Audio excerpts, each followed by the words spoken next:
वालेकुम काशकर भाइयों, green tractor programme phase 3 का बाकायदा ऐलान हो चुका है और इसके लिए काश्तकार अप्लाई भरपूर कर रहे हैं। आज हम इस वीडियो क्लिप में आपको ये बताएंगे कि ग्रीन ट्रैक्टर प्रोग्राम के लिए कंप्यूटर और नॉन कंप्यूटर मुआवज़ात जो हैं क्या तरीक़ाकार है। अगर नॉन मुआवज़ात वाले जो काश्तकार हैं वो कैसे इस स्कीम के लिए अप्लाई कर सकते हैं। तो अगर मेरे चैनल पे आप न्यू हैं तो चैनल को सब्सक्राइब कर लें, बेल आइकन को प्रेस कर दें ताकि आने वाली तमाम अपडेट्स आपको बर वक्त मिल सकें।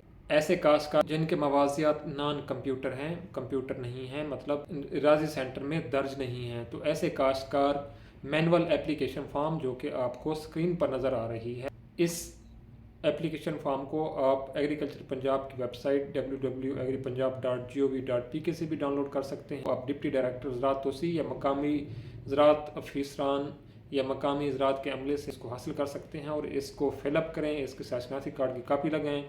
जो मौजूदा फ़र्द मलकियत है उसको पटवारी और तहसीलदार से करवाने के बाद अपने ज़िला के डिप्टी डायरेक्टर ज़राअत तोसी के दफातर में इसको जमा करवा कर अपनी रसीद हासिल कर लें। ये जो दरख्वास्त है आप 20 जनवरी 2026 तक अप्लाई कर सकते हैं। इसके बाद इस स्कीम की जो डेडलाइन है इसके मुतालिक अभी तक तो किसी किस्म की एक्सटेंशन की तवक्को नहीं है। अगर गवर्नमेंट इसके बारे में रद्दबदल या इसमें तोसी का ऐलान कर सकती है तो उसके मुतालिक आपको बाद में अपडेट कर दिया जाएगा। जो काश्तकार जिनके मवाज़ियात डिजिटल हैं वो एग्रीकल्चर पंजाब की वेबसाइट पर जाकर लिंक को जो आपको स्क्रीन पर नज़र आ रहा है gts.punjab.gov.pk, इसको आप गूगल पे लिखेंगे। गूगल पे लिखने के बाद आपके सामने एक इस तरह का इंटरफेस आ जाएगा जिसमें आपने अपना शनाख्ती कार्ड नंबर, मोबाइल नंबर, इसके अलावा मेक एंड मॉडल ट्रैक्टर का गाजी का लेना चाहते हैं या मिल्लत का लेना चाहते हैं या दूसरे ब्रांड्स का लेना चाहते हैं वो उसको सिलेक्ट करेंगे। इसके अलावा आप इसकी हार्स पावर सेलेक्ट करेंगे क्योंकि इस फेज़ में 50 से लेकर 65 हार्स पावर के जो ग्रीन ट्रैक्टर्स हैं उसके लिए ये सब्सिडी है और ये सब्सिडी की अमाउंट जो है वह 5 लाख रुपए फी ट्रैक्टर है।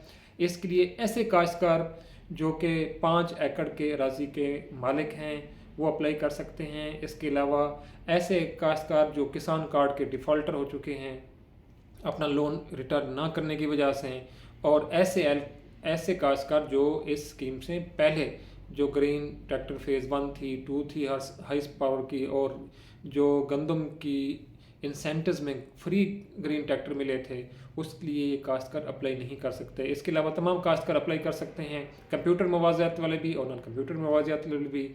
जब आप इसको आप फिल कर लेंगे, फिल करने के बाद आपको एग्रीमेंट का एक टिक का बटन आएगा, उसको टिक करेंगे। इसके अलावा कैप्चा आता है जैसा कि 10+7, इसका जो जवाब आता है वो 17 आता है, तो आप उस जगह 17 लिख देंगे। नीचे सबमिट का बटन है, सबमिट करेंगे तो आपके सामने एक इंटरफेस आएगा कि आप जो 6 डिजिट वाला आपका OTP है, एक कोड आएगा आपके मोबाइल के ऊपर, जो मोबाइल नंबर आप लिखेंगे उसके ऊपर ही आ जाएगा और 4 मिनट या 5 मिनट लगते हैं इसको रिसीव होने में। इस दफ़ा क्योंकि काश्तकार के मोबाइल के ऊपर खुद ही वो अप्लाई कर रहा होता है या किसी के पढ़े लिखे बंदे के साथ बैठकर अप्लाई करवा रहा होता है तो उसको OTP आ जाता है। इस OTP को दाखिल कर एंटर करता है। एंटर करने के बाद उसको विदन कोई 1 मिनट के बाद उसको मोबाइल के ऊपर एक तस्दीकी मैसेज आ चुका होता है कि आप ग्रीन ट्रैक्टर फेज़ 3 के लिए कामयाब तरीके से आप अप्लाई कर चुके हैं।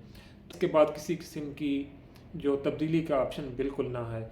तो इस फेज़ के बाद जब 20 जनवरी 2026 तक ग्रीन ट्रैक्टर की ये अगर तोसी ना हुई तो अप्लाई करने के बाद कुरानदाजी होगी। तकरीबन 1 हफ्ते का टाइम दिया जाएगा जिसमें वो खुशकिस्मत काश्तकार जो है अलॉटमेंट लेटर उसको वसूल करेंगे डिप्टी डायरेक्टर ज़राअत तोसी के ऑफिस से अपने ज़िला के। इसके बाद उनको 10 या 15 दिन दिए जाएंगे जिसमें अपना वो शेयर जो है, फार्मर जी शेयर कहते हैं, किसान अपना हिस्सा 5 लाख के अलावा जो रकम बचेगी वो बैंक ऑफ पंजाब में जमा करवा के उसकी रसीद डीलर को भी और डिप्टी डायरेक्टर ज़राअत तोसी के ऑफिस में उसको जमा करवा देगा। और इस तरीके से ये ट्रैक्टर जो है मैन्युफैक्चरिंग में और प्रोडक्शन स्टेटस में चला जाएगा। जो ही उस ज़िला के शोरूम के ऊपर, वो अलगाजी का शोरूम है या मिल्लत का शोरूम है, वहाँ पर पहुँचेगा तो एक इंस्पेक्शन कमेटी जो है ज़िला की बनी हुई उसको इंस्पेक्ट करेगी اس کو چیک کرنے کے بعد جانچنے کے بعد کاشتکار کے حوالے کر دے گی۔ تو یہ تقریباً سلسلہ جو ہے 1 ڈیڑھ مہینے کا ہوتا ہے، اس کے اندر مکمل کر دیا جاتا ہے۔ یہ آسان طریقے سے گورنمنٹ کاشتکار کی سہولت کے لیے اس کی دہلیز پر ٹریکٹر پہنچاتی ہے۔ تو یہ ایک اچھا انیشیٹو ہے۔ اگر ہم عام طریقے سے ٹریکٹر کو اپلائی کریں تو ہمیں بہت زیادہ انتظار کرنی پڑتی ہے، بہت زیادہ ہمیں داغ بیل کرنے پڑتے ہیں، کوشش کرنی پڑتی ہے، پھر ٹریکٹر ملتا ہے۔ مگر گورنمنٹ کی اس کوششوں کی وجہ سے یہ اہم سٹیپ ہے میکنائزیشن کی طرف، اور اس سے ہم جلد از جلد اپنی دہلیز کے اوپر ٹریکٹر لینے میں کامیاب ہو جاتے ہیں۔ اللہ تعالی ہم سب کا حامی ناصر ہو۔ اللہ حافظ۔